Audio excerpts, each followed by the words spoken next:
Hello, good afternoon, and welcome to this special symposium looking at the impact of COVID-19 in care homes. My name is Jerry Foley. I'm a broadcast journalist, and I've been asked to facilitate this session. And joining me is a panel of 4 experts who will be able to bring years of collective insight into the many questions about how and why care homes have suffered so badly during the pandemic.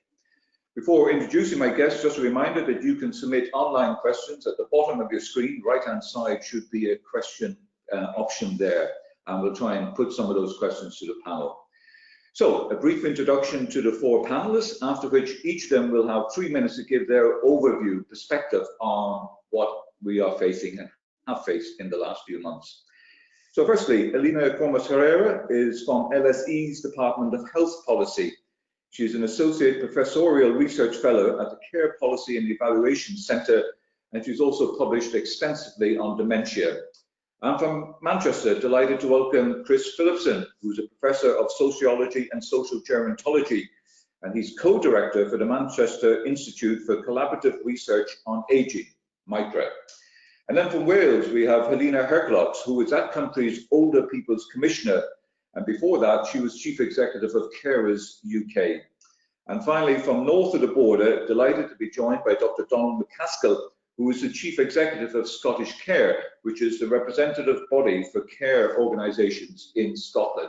Thank you all for joining us. Delighted to have you. So, Adelina, as promised, 3 minutes to give us your take on what's been happening. Thank you. So obviously, we've been reading a lot about the enormous impact that COVID has had on people who use and provide long-term care. And we're only beginning really to understand the scale and the depth of this impact. Even that counting how many people have died is even now is very challenging, but we are also even much further away from understanding all the other impacts on physical and mental health that the pandemic and the measures we've had to take to try to mitigate its impact have had. So a question that I've been trying to address, and in fact this was a question that only came because we were trying to show why it was so important to take very prompt and big measures to try to make sure that particularly people in care homes were not hit by COVID, was how many people have died. And amazingly, even in early April, it was almost impossible to answer that question. We started to try to find that data, and we now know that we're talking about very different impacts in very different countries. We're going from countries where they've had no deaths at all among care home residents to countries that have had deaths in their thousands. And we know that in the UK, we're still working on understanding fully the figures, but our latest estimates are well over 20,000. And that depends on whether you look at excess mortality, confirmed or suspected cases. Now, we know that we know that in the UK, this is pretty much about 1 in 20 people who live in care homes who have died, and this is huge. This is an enormous impact. We also think that this could still be an underestimate. So what's gone wrong with regards COVID and long-term care? First of all, the nature of the disease. This is a disease that we only now beginning to start to understand a little bit. We have a population that, if infected, is much more likely to die. We have people in communal living situations. The work that happens in care homes is in very close proximity. That makes physical distancing impossible and feasible. And this means that people who live in care homes are at increased risk of infection, as well as being more likely to die if they do have an infection. And then we have the added complication that all these measures that we could take to protect the population quite often also have detrimental impacts, and especially among people with dementia or other conditions that may find it hard to remember or to understand why they cannot stick to their usual routines, why they can no longer see their families and other visitors that they rely on for their social interactions, and why all this is happening, why suddenly people wear masks and don't want to get close to them, and why they're not touching or keeping a distance. And then, of course, we have the issue of staff with working and living conditions that makes them themselves at higher risk of contacting the virus, and then, of course, through them, the virus entering care homes. And then we have, as well as these more, the issues that maybe to do with the disease and the characteristics of where people live. Then we have long-standing problems of long-term care systems. We have systems that are underfunded. in most countries, but very much so in the UK. And then this has all sorts of ramifications in terms of inadequate buildings, underpaid staff, poor working conditions that I've mentioned that have made worse all the impacts of COVID. We have very poor information systems, that's extremely clear. We haven't had the live, rapid information that we needed to be able to control the disease, but also we didn't have information to adequately predict the risk and to then use this to channel resources towards where they were mostly needed. We also, it's becoming apparent that although we had some infection prevention control systems, they weren't very robust and strong. And now I think we also need to begin to think whether we have even been too lax about flu, for example, because we seem to have accepted flu in care homes or in a way that perhaps we shouldn't, we think that we shouldn't do anymore. There's been a very long lag between credible emerging evidence on asymptomatic transmission and then this evidence being translated into changes in guidance that would then potentially could have saved many lives, in my opinion. We have a hugely complex governance in many countries. That means that both at horizontal, many different levels of responsibility, both particularly between the national and the local level. And that has meant that in many ways, there was nobody who was ultimately responsible for what was happening in many countries. We also have had usually an initial exclusive focus in protecting hospitals to the detriment of people in care homes particularly. And what have we learned? What's the positive? What can we get from all this?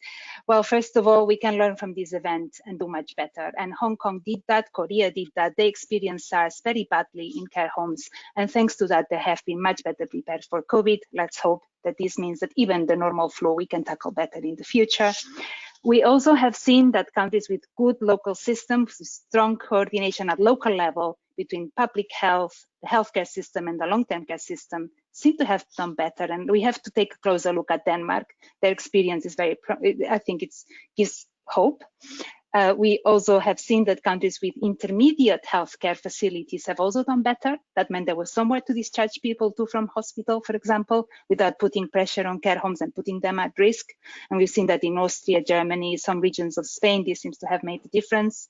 Not all care homes are equal. And infections seem to have spread much less where you have facilities with, like in Denmark, with apartment type units where people live and they have their own bathrooms, their own little kitchen, even their own little sitting room, and that's enabled all these containment and physical distancing measures to work better. And I think here we land with a final point that it's very, very important. We're much more realistic about the capabilities of care homes to act as quarantine centers. They were not designed for this, and they really need a lot of support and perhaps additional buildings, additional facilities that they can use if they do need to quarantine and isolate people. I think the evidence suggests we have vastly overestimated their capacity to do this, and we really need to learn from it. And thank you. This is my contribution. Okay, Adelina, for what I can safely say was a very comprehensive overview. I'm going to be a little bit stricter with the fellow panelists in terms of the 3-minute introduction, but you've given us loads of powerful information which we will follow in the general discussion. Let's go to Manchester University then, and Professor Chris Phillipson. Where you go, Chris? Yeah, this has been a disastrous period, and it is important to learn the lessons and to have this debate. 4 points from me in terms of the context, which has, I think, driven this. Firstly, the Scientific Advisory Group for Emergencies, which did show some awareness early on that care homes would be an issue, but failed to follow that through. And I think, you know, there is an issue about there being no expertise relating to care homes or geriatric medicine or social gerontology for that matter on that committee. Second, of course, the concern throughout this that it was the NHS that had to be protected, and this was used to justify a policy of sending untested patients back into the community and into care homes. And this is, of course, it's well established. But of course, it's important to say that it was really senior servants, senior civil servants and health managers who were driving that policy. Thirdly, of course, we have this suspension by the Care Quality Commission for England of inspections halfway through the removal of patients from hospital. This was a disastrous decision and was backed up at the time by the NHS Confederation and the Royal College of General Practitioners. But of course, it's true to say that inspectorates across all 4 nations have indeed struggled with the impact of COVID-19. Finally, of course, you have the fragile nature of the care home system itself, largely privatized now, with 40% staff turnover, 25% of staff on 0 hours contracts, widespread use of agency staff going into multiple homes. And that was an issue certainly pointed out by in terms of potentially spreading infection. So essentially then this was a disaster waiting to happen. The system, wasn't set up to cope with a pandemic of this kind. And Jerry, just 3 points from me to conclude in terms of what we should do about it. Firstly, I do think the British Society of Gerontology, along with other bodies, should take a leading role in any inquiry. I think there's already a danger that what we've gone through is being rationalised as something that, couldn't be prevented given pressures at the time. And you saw some evidence of this at the June 22 hearing of the House of Commons Public Accounts Committee. Second, slightly more parochially, I think there's a challenge for gerontology and social gerontology in that we've rather socially distanced ourselves from the study of residential and nursing home care. We've rather viewed it as an issue just of welfare and social policy, when it's an issue of wider sociological, political and political economic concern. Finally, I think we do need to develop radical ideas, of course, for improving residential care, which can be perhaps spread through the sector. And these ideas need to look at models of care which drastically cut staff turnover, which drastically cut or ban the use of agency staff, and really start to challenge the use of the precariat who staff residential homes. I mean, this is the real tragedy of this event, not just older people dying, but staff themselves being subjected to appalling situations, which they've risen to, of course, as we know, with extraordinary bravery. So underneath this, and I'd echo what Adelina has said, this has also been a failure of governance, the complex system. And in my blog, which I posted on Aging Issues, I had the title Lost in the Community. And this is the problem. Community care has been lost in the community, and we need a system of governance to sort it out. Chris, thank you very much for not only very clear, but a pretty stark analysis and a challenge not only to society, politicians, but also to the people listening and attending this week's conference. Let's go to Wales then and speak to Helena. If you could give us your overview as well, please. Thank you.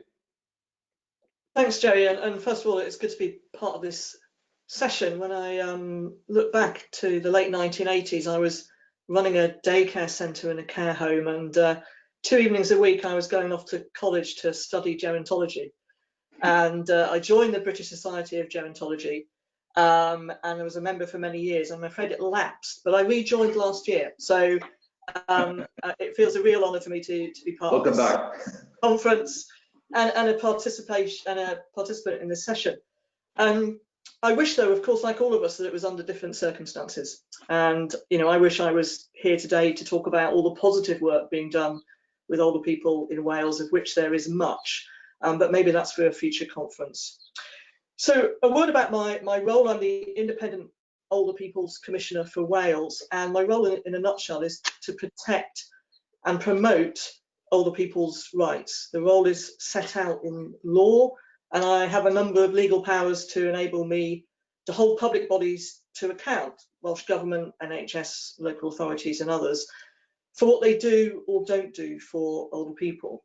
So of course, for me and my team, it's been an immensely challenging and at times incredibly distressing few months, particularly as the tragedy in our care homes has unfolded. It's also been a time like no other in the 30 years or so I've worked with older people, where I've felt that older people's rights have been so threatened or ignored or simply removed or breached. And that's one of the reasons I've called for the Equality and Human Rights Commission to investigate the possible breaches of older people's human rights, not just here in Wales, but across Great Britain, not just for what's happened in care homes, but more widely. And I think the response to COVID-19 has really laid bare the ageism throughout our society. And when you combine that with a lack of value based on those who care, especially those who care for older people, whether that's paid carers or unpaid carers, I think it goes some way to explain why care homes, well, why older people in care homes and those that work with them were not better protected. And there are three specific issues I want to raise. First of all, and to echo Chris's point, when decisions were being made about the responses to COVID-19, and in particular on care homes, were the right people in the room. So we know how much the science has been used and scientific evidence and medical officers and analysis. And of course, that's been incredibly important. But what I haven't seen is due weight given to expertise from within the care home sector. And that must be a lesson that we learn. Secondly, in all the debates and discussions, we have heard very little from people whose home is care homes, from the residents themselves. We've heard little also from their friends and family, and not too much from staff. I would say, though, that I think the media's played an important role here in bringing some of these stories and issues out and holding governments to account. So it's one of the reasons why I sought to really capture those voices, and last week published the Care Home Voices report, which gives a snapshot of people's experiences in Wales in care homes. And as part of that, we heard from friends and family and staff, and I was also able to do some video calls into residents in care homes. And one of the residents who spoke to me, what he said sticks with me. And he simply said, "We still want to live." And by that, he didn't mean I want to survive. He meant I want to live. I want to enjoy my life. I want to do the things that matter to me, see the people that matter to me, and be recognised as someone who deserves as much of a life as anyone else. So we need to do much more, that older people's voices are heard. It's simply not acceptable for them not to be. So I'm pleased that the BSG has now set up a special interest group on care homes research. I think it's going to have a vital role to play.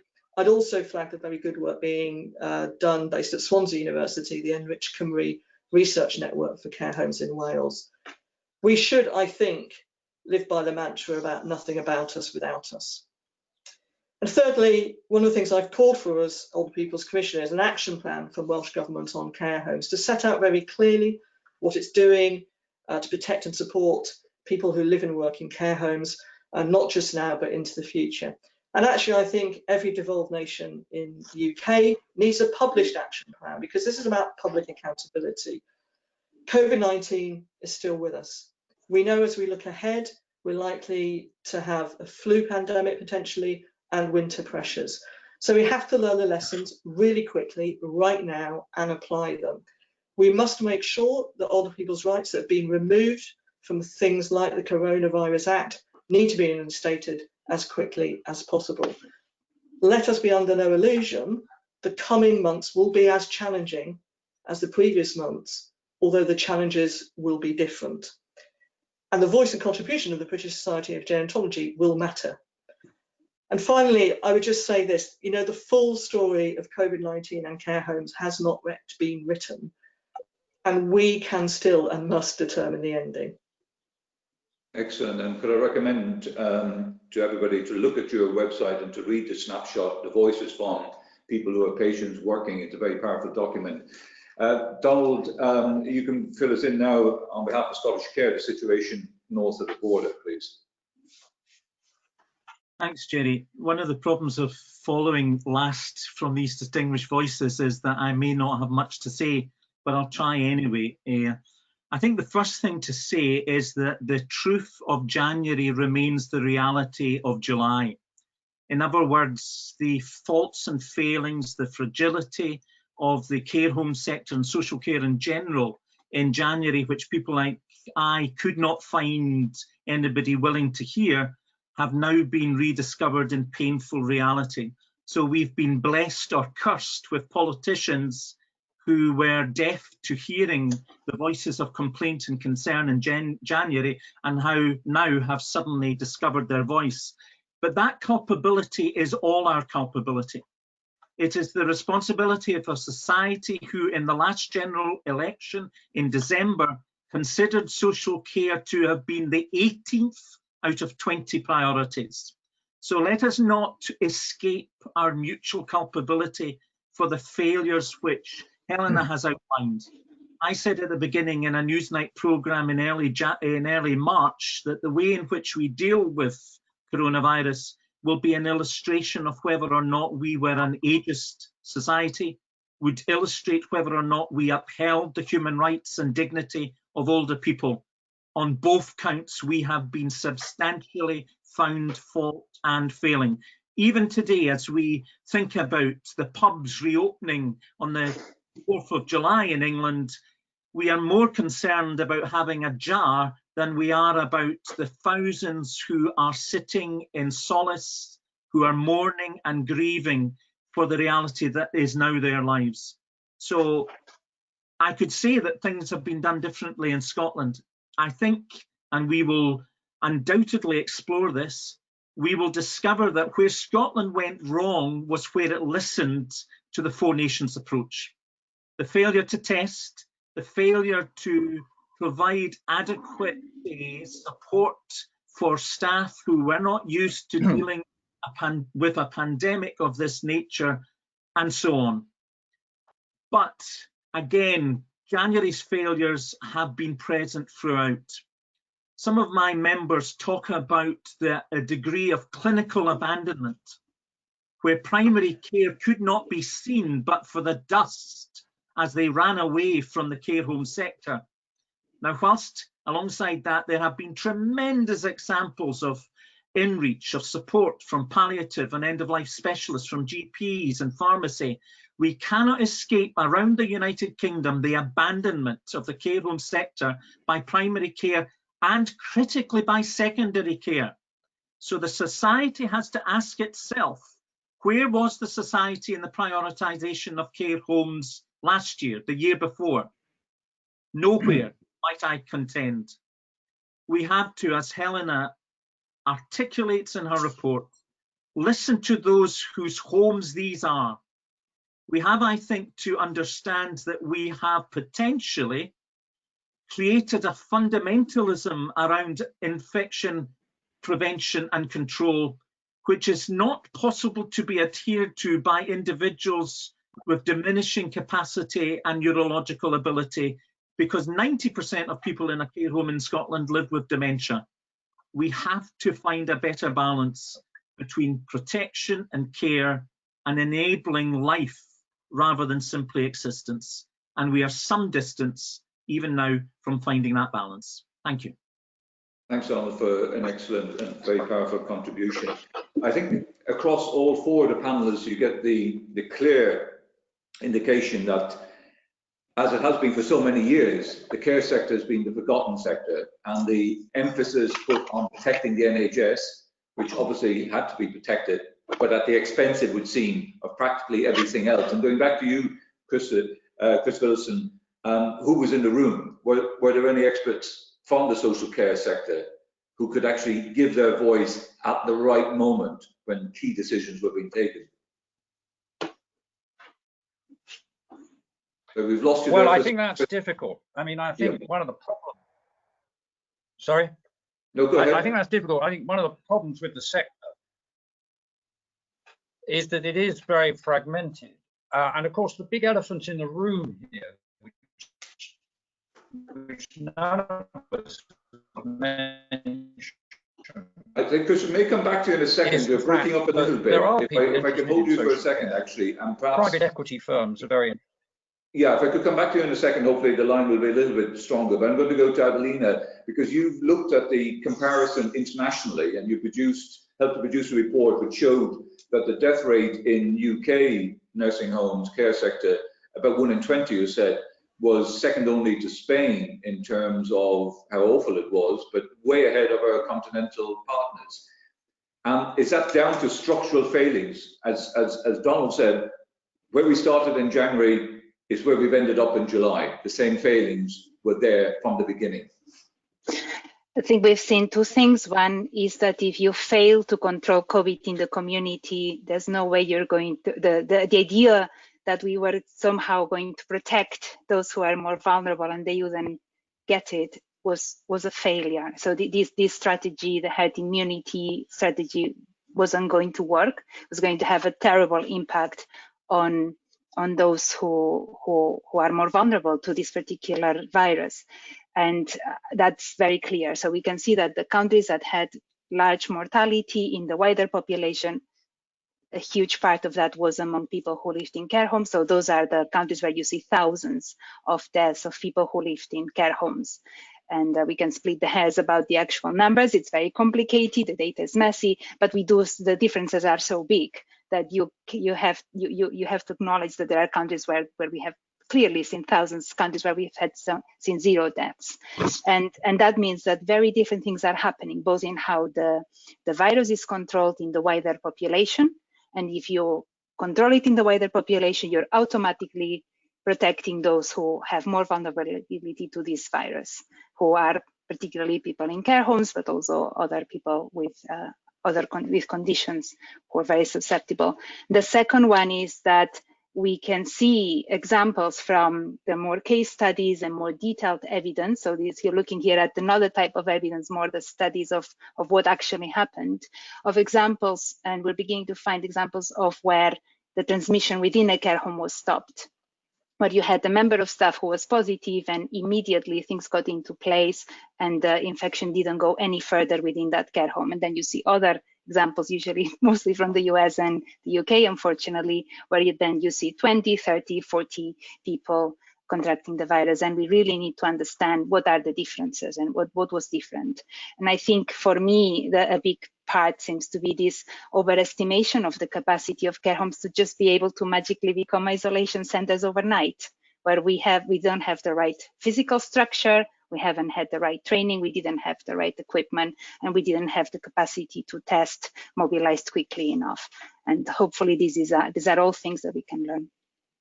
Just bring Helena in, actually, because picking up on what Adelina was saying about there was a lack of capacity, you can't suddenly transform these into superb isolation quarantine facilities. But also Donald's point, the feeling in Scotland was that when it took part, if you like, in the four-nation approach, that's where the mistakes were made.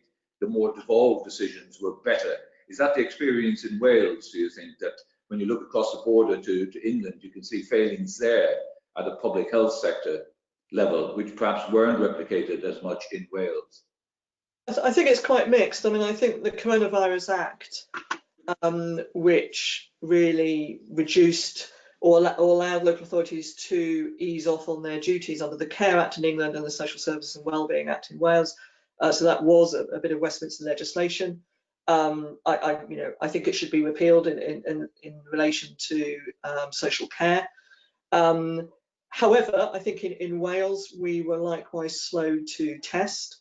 And my concern was slow to test once we knew about asymptomatic transmission, and also once we knew that residents in care homes weren't necessarily showing what were kind of known by then as the traditional symptoms of COVID-19. So it wasn't necessarily a temperature or that dry cough. And I remember a conversation with a care home manager where sadly, I think 17 residents had died. And she talked to me about the speed with which that happened, and that it was a matter of hours that really, COVID-19 kind of went through the home. The struggle that she had to get testing, and the struggle that they had at that point to get personal protective equipment. Now the picture is different now in Wales. So certainly in terms of provision of personal protective equipment. I think that has gone better than in quite a lot of other places in the UK, whilst government has provided funding towards that, and the supply of that is much better. Testing, 95% of care homes now have had testing for staff and residents. The debate is now around ongoing testing. But I would echo Adelina's point, really. I think there's been a lack of understanding about care homes. These are not, acute hospital settings, they are people's homes.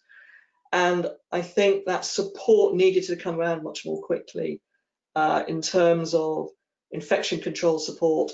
To Donald's point, access to the NHS, so we know there have been issues there. And I think that the other bit of data to look at is to look at hospital admissions from care homes over this period as well, to see whether in fact care home residents were getting the access that they should have been getting to hospital treatment if they needed it, or whether there was an unwritten kind of approach which is about not enabling that to happen. So I think the non-COVID deaths in care homes is also an area that needs to be looked at. I'm going to go back to Donald on that point, and then I'll come across to Christopher, who we had trouble just hearing clearly. But Don, you were making the point about the abandonment, and that's a pretty strong word, of care home residents by primary and indeed secondary care. So it was forgotten about, and even the people who you would have hoped might have stepped in to help backed away rather than going in. Yes, I think that was the experience of many care practitioners in the early days. So we heard incidents, and this is not unique to Scotland, of DNA CPR forms being sent in a jiffy bag together with death certificates into care homes with very little autonomy, control or choice by residents or their families. We had GPs arguing that they didn't want to increase footfall and risk the transmission of the disease from the community into care homes. And as a result, I even this week had an email asking, is it okay for the GP to come back in? He should never have been out in the first place. But I think we need to learn the lessons of why have we got to where we are. The care home sector in Scotland is very different. We don't have large UK-based organisations predominant. They are small family-run businesses. 80% of the care home population in Scotland is less than 6 care homes in a group. Many are from the charitable and not-for-profit sector. And what we do know from the data in Scotland, just published this week, is that the business type of the care home makes no difference whatsoever to the level of deaths in the care home. And indeed, one interesting statistic is that the public-run care homes, which are predominantly residential, have a higher death rate than the private-run care homes, which are predominantly nursing and with a level of acuity you would expect to have a greater mortality. So we need to delve into that. But one thing we're very clear of, even at this stage, once you remove socioeconomic factors, once you remove other factors, is the size of the care home makes the difference. And that, I think Adelina would agree, is an international insight. Yes. Now, size means you've got to spend more money. And collectively, both at UK and Scottish Government level, we have palpably failed to put an adequacy of resource in place to give the quality of life to our older citizens that we would expect of ourselves. That's the age discrimination of the general population. Old lives matter just as much as anybody else, but not in the United Kingdom. And that's exactly the point, Chris, you were talking about when you were talking about the fragility of the overall system, the low pay, the low conditions, the zero-hour contracts. It's a broken system, effectively. Yeah, I mean, a couple of points. I mean, it's important to say in relation to Scotland, Donald, that the care home size has been increasing and the charitable sector has been under great pressure. So, in fact, I think you may well move in the direction of England and Wales. And what I was trying to say earlier, Jerry, was the elephant in the room here is that 20% of the sector is dominated by 5 firms, 3 of whom are private equity organisations. And this is one of the problems in terms of planning, in terms of voice, because the voice is very fragmented. And doing something about that is a great challenge when you've got such a difficult political economy underpinning care home sector. Just come back to a point Helena was raising. Helena, in the 1980s, you know, I worked with Warwickshire on a charter of rights for care homes. And of course, at the time, we're kind of losing you there again, Chris. I'm just going to give you another chance to start that about when you were working in the 80s with Warwickshire and the Charter of Rights. Perhaps you could restate that. Sorry, there's a little bit of a breakup, but carry on for a moment. They were, you know, they were all wonderful.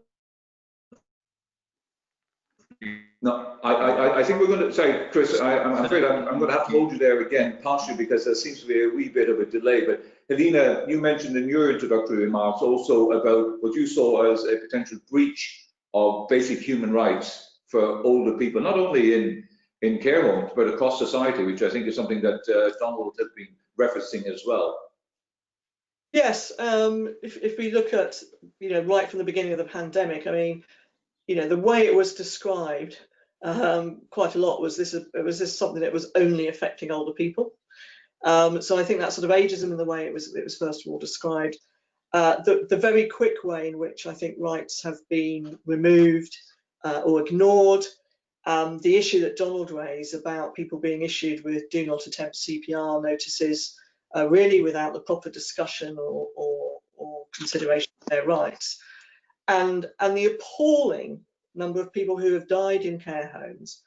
And I do believe that questions need to be asked about whether older people's fundamental human rights have been breached. And that's why I've been in discussion with the Equality and Human Rights Commission here in Wales, but also at the GB level. And those, you know, discussions have been constructive and positive, and I would hope to see action from the Equality and Human Rights Commission. And it's so important that we have, for me, we have that investigation now, and we put in place the measures that need to protect older people in the coming months. Because my worry is, as I said earlier, that there is so much that is going to be difficult over the next few months. If we think about the huge backlog of NHS treatment that's needed, the number of older people who have not had operations or hospital appointments, or who have found their physical and mental health deteriorating over the last 3 months because they've been in lockdown. You know, we need to make sure that there is no age discrimination present as we come out into the next phases. Otherwise, we will see, frankly, further older people suffer as a result. So I really do think we need the Equality and Human Rights Commission to take a very strong stance and to make it very clear that there is a level of scrutiny on every government in the UK on what they do or don't do for older people, and that they must abide by the Human Rights Act, they must abide by the Equality Act, and that pervasive ageism throughout society must also be challenged at every opportunity. Well, Helena, you're perhaps answering a question which has come in from an Alex Ojero, who's a Master in Public Health. He's asking, do you think what has happened with the elderly in this pandemic is an isolated event or the sign of a more systematic ignoring of our elders? And I'll go back to Adelina on that as well, because you've done a lot of international comparisons. I mean, is the UK an outlier in terms of how it's looked at older people in general before we got to the pandemic? Is that what your studies would back up? No, unfortunately not. Fortunately, care of older people, or the rights of older people to live a good and dignified and as much as independent as possible life are not really embedded in our psyche, I think, globally. But there are some exceptions, I think. And we need to look at the countries where this is different. And I mean, I recommend if you go to LTC COVID, the website where we've been collating information, if you read the report on Denmark, you read that the care of older people is a major issue when people come to vote. And the countries that get the parties that want to get elected need to make this a very high priority. And why is that happening in Denmark, and why don't we see that in other countries? It's very interesting. That's one of the things that post-COVID, I think I really want to be interested in. I think the issue of ageism and also our own ability to see our future selves is a very important one, and a big barrier towards making sure that every single one of us will have a good life later on. And for some reason, we don't seem to be able to think about it. And I hope that is something that we can learn from this terrible crisis, and that we can reflect on. But yeah, I think this is common. I also think that the assumption that families can do most of care, and that the state is only there to step in when things go so badly wrong and then offer something very basic to kind of compensate, is very widespread and prevalent. So I do hope we can change that. Professor Chris Wilson has gone walkabout to try to improve his Wi-Fi connection, so it's only fair to go back to you, Chris. On the point which Adelina was saying about international comparisons, and where the care and concern for older people and their general rights, you're saying we've kind of forgotten about that a little bit in the UK, and it's slipped down the order of priority, if you like, for all of us, not just politicians. Yeah, well, I think that there's no question that the issue of rights has slipped down order of priority. But I think you have to see that in the context of the kind of care models and care ownership. It's clear that if you have a privatized sector, the levers that you have to influence care are very limited. I mean, the inspectorates in all 4 countries are struggling here. I mean, really critical questions are going to have to be asked about the inspectorate regimes in all of the countries. I mean, even in Scotland, which I agree, Donald, to some extent has come out of this better. You've got a poorly resourced inspectorate, which has struggled. Why the Care Quality Commission withdrew inspection at the middle of the period when people were being ejected from hospital. But the important thing about that, Jerry, was that was supported by the NHS Confederation. It was supported by general practitioners who said, well, you know, we don't want to put too much pressure on the system. Well, you know, really, that was an astonishing mistake. So I think that's one of the lessons from this, is how can we have a good inspection system in a privatized care world? And I think that's a big, big challenge. And I'm sure Donald, you know. Yeah, Donald, come in on that one. Yeah, and it may seem strange, gamekeepers and poachers here, but I actually think the regulator in Scotland has done a very good job. We're doing a survey of both families and residents and providers, and they are saying that the inspectorate has been there. They've not only been there to the extent to which they've offered insight and support, but they are carrying out inspections, going into places where there are particular challenges, improving practice. And we do have, unlike in the rest of the UK, health and care standards which are human rights based. So it may sound strange for me to be defending the inspectorate, but I think the rest of the UK has something to learn. But I suppose what I want to say is, because there's been an awful lot of narrative recently about the need to reform social care, often by people who equate social care with healthcare. Social care is not healthcare. It is not the NHS. It must never become the NHS. This is about choice, control, autonomy, individuality. And that therefore means that you have to exercise choice. So one size fits all will never or should never work for social care. What we have to get better at is maximizing choice, and I'll leave for another time whether or not the private or public or charitable not-for-profit needs to be there. But what we need is, how do we improve the relationship between primary and secondary care into establishments which are primarily somebody's home, accentuate the rights and autonomy of the individual resident, but to make sure that if I live in a street in a care home, I expect the same quality of primary care and secondary care than somebody who is 2 doors down. To the shame of all of us, we have not enabled that to happen. And indeed, as Adelina says, we can learn a lot from Denmark, where if you're standing to a vote, you take these people seriously. I live next door to a care home. In the election in December, a pollster came to the door to get my vote, walked across the road and ignored the care home. And when I challenged them, and I'll not say which political party, they said, we don't bother with people in there. Oh. Society has not bothered with people in there, to our shame, and that's what we need to change.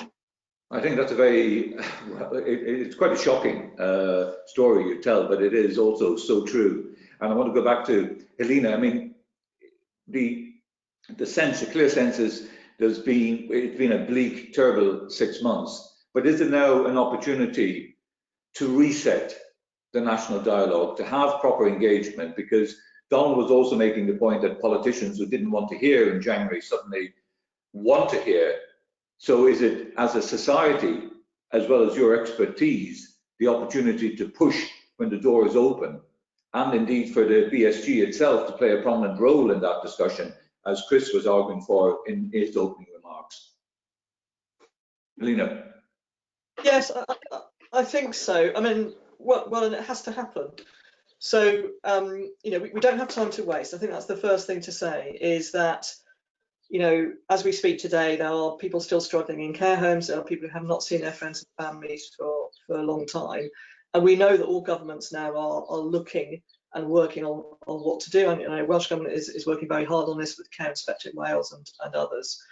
So we do need those sort of plans of action. But I really think we need transparency as well. It's why I've been arguing for a published plan, so that society can see what is happening, what is being done, what is not being done, and to hold to account. And so that people in care homes and their friends and families have an opportunity to contribute to that. So I'll give you an example of one positive thing I think that's happened. We've been working, like other places in the UK, about how to enable safe visiting for friends and family. And one of the things that Care Inspectorate Wales and Welsh Government did here was to put a call out to friends and family and those working in the care home sector to say, let us know your ideas for how to do this. So rather than it just being a top-down thing, actually going out and saying, okay, yeah, you know what this has been like. Let us have your views. We need to see much more of this. We need to see much more of this kind of co-production, working with, using the expertise from people who live and work in care homes and visit. And I think that needs to be the kind of principle on which we go forward. I also think we need to make sure that there is some funding to enable financial stability as far as possible over the next 9 months. I worry that we will see care home closures because of high vacancy rates, because people having to keep places clear because they've had COVID-19 and having to wait for 28 days, for example.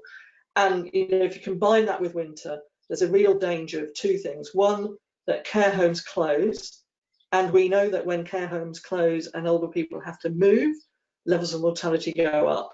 And I can't bear the idea that there might be care homes where they've successfully got through this, only then to close, and for their residents only then to face another trauma. I can't bear the idea of that happening. And this is where we need governments, frankly, to set aside whether this is about the private sector or the public sector or the voluntary sector, and make sure the funding is there to get us through the next nine months. And then I think that's the time where we can look and at the future, those sorts of things that Chris was talking about, the future mix of provision, the balance between regulation and making sure we have, you know, better paid, better supported workforce. But all of that must be done by making sure we listen to residents, we listen to friends and family, we listen to the staff involved. And your warning and concerns about what might happen in the winter with the normal pressures on the NHS and on the system, and if we have a bad flu round, it's something that Adelina referenced in her opening remarks. There's a question which has come in from, which I'll put to you, Adelina, from Sheila McIntosh, UWE Centre for Public Health and Wellbeing. And she says it's something which I think has been pretty fundamental to our discussion. The 10-year NHS plan was supposed to put more funding into community health and prevention. This seems even more important now, but how likely is it to happen? Comes back to the moment, are we at a juncture which, despite the tragedy and the awfulness of the last few months, perhaps now is the time we can reposition the huge ship?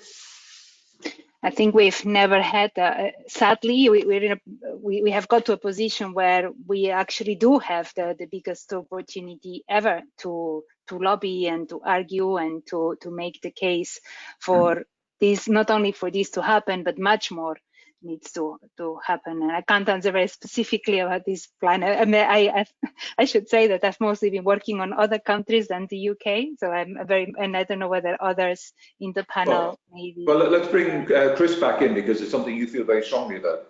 Yes. Well, I think we do need to reposition the ship, but the ship is such a complex structure. And are we going to challenge the big 5 companies in the UK who are beginning to dominate the care sector? They require a profit margin which is so big that they cannot run their homes with the sort of conditions that all of us want. I mean, and these are the basic facts. And you know, the emergency for me is getting the ship right, so you don't have 40% staff turnover, so you don't have widespread use of 0 hours working, so you don't have use, which has been disastrous, of course, for COVID-19, of agency workers coming in and out of homes. You know, all of those things have to be addressed, but it will require real political determination to confront the sector about its own failings, but equally to have a model that you're going to put in place. Because if you are going to see home closures, and I agree, and I think that is a real issue, then I think we're going to have a framework that can respond to that. And you know, we haven't got that at the moment because of the lack of planning. I mean, I'll just make one final point. I mean, if you do have 20% of the sector dominated by these firms, why weren't those firms doing more planning? I fully accept government is to blame, NHS is to blame, and so on. But there are some big players here. They should have understood what was coming down the line. We knew it was coming down the line, and they failed to act. Well, that's a very important point to make, the degree of responsibility for many people involved. Don, you had your hand up, you wanted to add in. Just to be clear, the big 5 do not own or operate 20% of the market in Scotland. It's significantly less than that. And the care home sector in Scotland initiated plans for COVID at the beginning of February.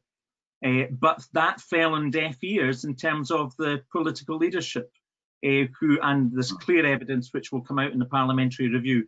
We're facing 3 potential, a triple whammy.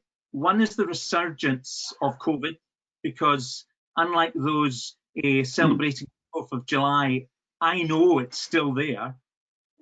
And that's a real challenge to a system which is exhausted. Workers are knackered. The second is the flu, potentially a flu pandemic. And the 4th is the obscenity of Brexit, because the care sector, particularly in Scotland, and a big report from Scottish Government out today, is massively dependent on our sisters and brothers from Europe. And we are shutting the door as we rush towards the insanity of exit.